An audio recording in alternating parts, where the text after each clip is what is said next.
그 와중에 김재동 씨만 혼자 물에 뜬 기름 모양으로 겉돌고 있어요. 회가 거듭될수록 점점 겉돕니다. 본인도 알 거예요.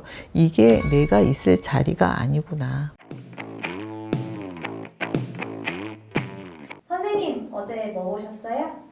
최근에 방송 중인 프로그램 중에 이거 정말 캐스팅 잘했네. 섭외도 적절했고, 그리고 제작진이 살리기도 잘 살리고, 무엇보다 이 친구 참 진국이네. 내 예상보다 훨씬 괜찮네. 센스 있네. 이런 말이 절로 나오는 프로그램, 그리고 인물이 있어요. TVN 콩 심은 데 콩나고 팥 심은 데 팥난다. 일명 콩콩팥팥의 도경수 씨. 7회에는 요리 실력까지 발휘하더라고요. 그것도 생색도 전혀 내지 않으면서. 지난번 SBS 수학 없는 수학 여행 때 제작진이 도경수 씨의 진가를 잘 살리지 못해서 보는 내내 속이 터졌거든요.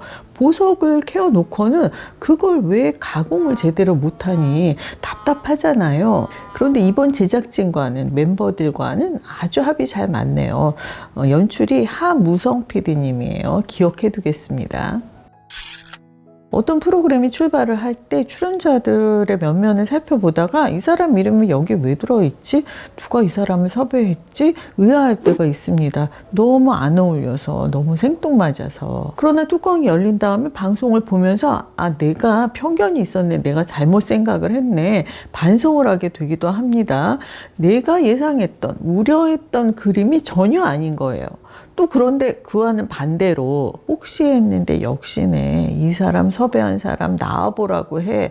이런 경우도 있죠. SBS 옆집 남편들 녹색 아버지 회, 그리고 손대면 앞을 동네 멋집, 또 MBC 에브리원 성지순례, 다 의미 있고 괜찮은 프로그램들입니다. 동네 멋집은 12부작으로 이번 주에 종영을 했고요. 녹색 아버지 회는 6화까지, 성지순례는 5화까지 방송이 되었어요. 성지순례는 범인들의 욕망 가득한 성지를 찾아 나선 개신교, 불교, 천주교 성직자들의 홀리한 속세 체험기라고 되어 있습니다. 기획 의도에. 성직자들이 직접 거리로 나가서 속세 체험을 해보는 거예요. 요즘 젊은이들이 즐겨 하는 걸 해보는 거죠. 김이나 풍자, 송혜나, 김재동 씨가 성직자들이죠. 스님, 신부님, 목사님을 초대해서 그분들의 체험 영상을 보면서 이야기를 나누는 프로그램입니다. 옛날 사람인 저로서는 성직자가 저렇게 해도 되나? 조금은 아슬아슬하기도 한데요. 일단 재미있습니다. 예전에 TVN 오마이갓이라는 프로그램이 있었는데 그 프로그램의 젊은 버전이라고 해야 되겠죠. 청년 성직자들이 나오는 게 특징입니다. 성직자들은 고정 출연은 아니고요. 계속해서 새로운 분들이 나오고 있어요. 진행자 명단을 보면서 풍자씨? 먹방이 잠긴 자극적인 설정의 풍자씨가 성직자들과 대화를, 소통을 잘할 수 있을까 했고요. 그리고 김재동 씨의 경우는 좀 섭외가 뜬금없다는 생각이 들더라고요. 김재동 씨가 2019년 MBC 편의중계 이후에 모처럼 진행을 맡았습니다. 편의중계 방송 당시에 제가 TV를 보면서 이 사람이 감이 떨어졌네. 다른 사람의 삶에 통 관심이 없네. 시대의 흐름을 타지 못했네 했거든요. 방송 진행자가 예능인이 시류에서 한참 멀어졌다. 세상이 어찌 돌아가는지 잘 모른다. 그건 자격이 없는 거 아닌가요? 더구나 성직자 세 분과 MZ세대를 대변하는 여성 출연자들 사이에 그 교량 역할을 해야 하는 위치더라고요. 만충제 역할이 필요했다면 김이나 씨가 해도 될 텐데, 잘 해낼 텐데, 능력이 차고 넘치는데 무엇이 못 믿어서 김재동 씨를 이 자리에 데려다 놓은 걸까? 꽂아 놓은 보리자루 모양으로 앉아있구먼 했습니다. 메인 진행자 롤에 남성 진행자를 배제하면 불안하기라도 한 건지. 지난번에 SBS 수학 없는 수학 여행이 그래서 반응이 안 좋았던 거잖아요. 굳이 진행자 역할에 예능인들을 끼워 넣는 바람에. 그나마 다행인 것이 김재동 씨는 수학 없는 수학 여행에 이용진 씨와 양세찬 씨처럼 말이 많지는 않았습니다. 내내 조용합니다. 성직자들이 거리로 나가서 속세 체험을 하잖아요. 그 중에 어떠한 것도 체험해보지 못했습니다. 김재동 씨 역시. 그리고 관심도 없습니다. 궁금해하지도 않습니다. 그래도 중고거래 어플 당근마켓 체험을 할 때는 저게 어떻게 들어가는지 나에게도 알려달라고 하더라고요. 진심으로 궁금합니다. 누가 왜 김재동 씨를 섭외했는지, 그게 누군지. 풍자 씨는요, 잘해요. 센스 있습니다.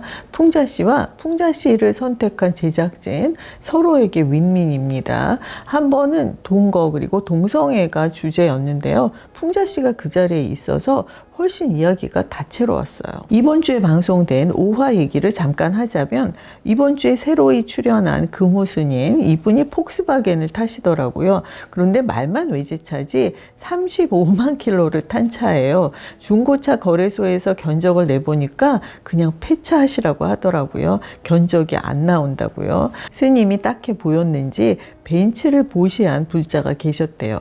그런데 마음이 불편해서 다른 분께로 벤츠를 보냈다고 합니다. 삶은 그런 식으로 공유해야 한다고, 바로 그게 무소유라고 하신 말씀이 기억에 남습니다.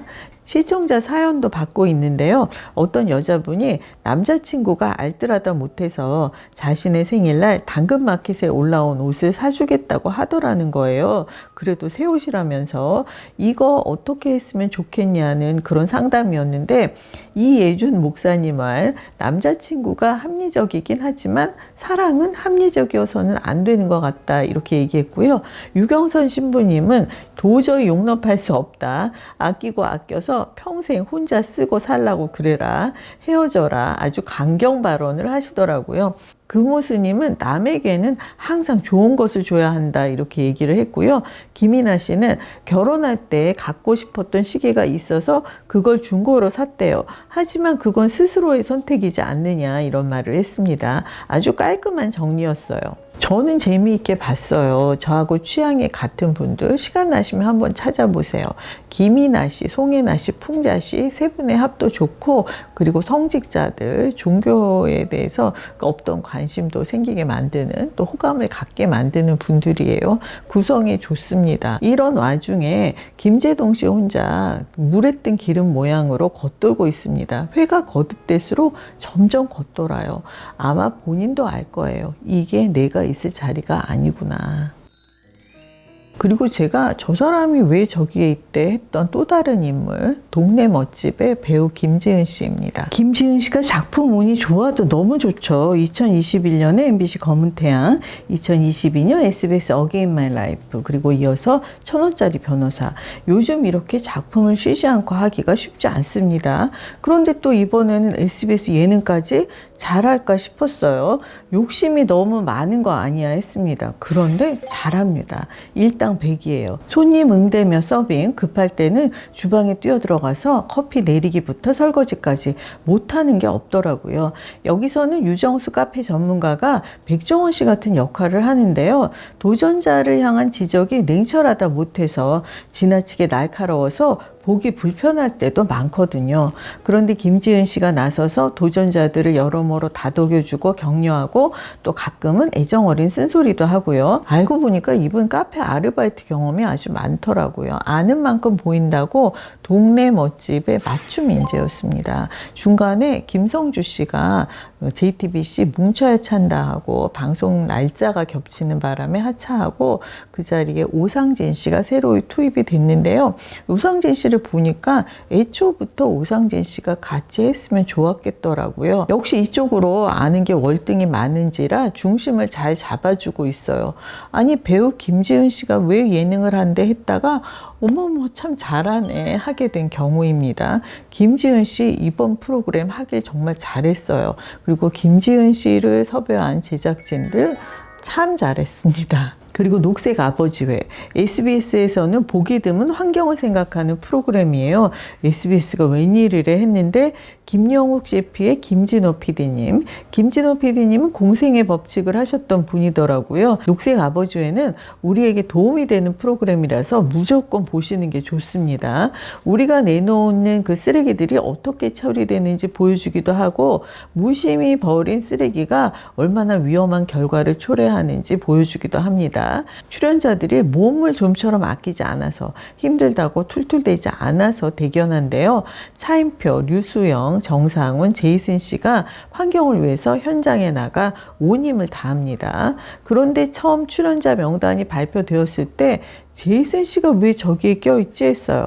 차인표 씨 말로는 아내들끼리 가까운 사이여서 그러니까 신혜라, 박하선 씨하고 홍현희 씨가 친하게 지내는 모양이에요. 정상훈 씨는 류수영 씨하고 편스토랑에 출연하면서 안면을 튼 사이일 테고 차인표 씨와 류수영 씨는 예전부터 친한 사이라고 했죠.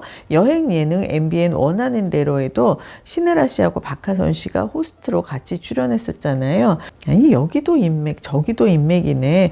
일단 혀를 찼습니다. 무엇보다 제이슨 씨네 집안이 환경을 걱정하는 집안이 아니잖아요. MBC 전시적 참견 시점에서 제이슨 씨의 매형하고 그리고 그 홍현희 씨하고 그 폭식 먹방을 얼마나 많이 찍었습니까? 그런데 되짚어보면 제이슨 씨가 폭식에 동참을 한 적이 없고요. KBS 슈퍼맨이 돌아왔다에서도 보면 일회용품, 무료지 사용 같은 것을 마구 하는 방만한 모습을 보인 적이 없습니다. 본인이 분리수거를 철저하게 해왔다고 하고요. 환경 문제에도 관심이 많았다고 합니다. 아마 아들이 태어난 후에 더 신경을 쓰게 됐겠죠. 제가 인맥이며 먹방 가족이라는 부분 때문에 실론을 두고 제이슨 씨를 째려보듯이 예의주시했는데요. 이 프로그램에서는 나름 최선을 다하고 있습니다. 그쵸? 열심히만 하면 되는 거예요. 녹색 아버지 회가 제이슨 씨를 환경 지킴이로 거듭나게 해주지 않겠어요?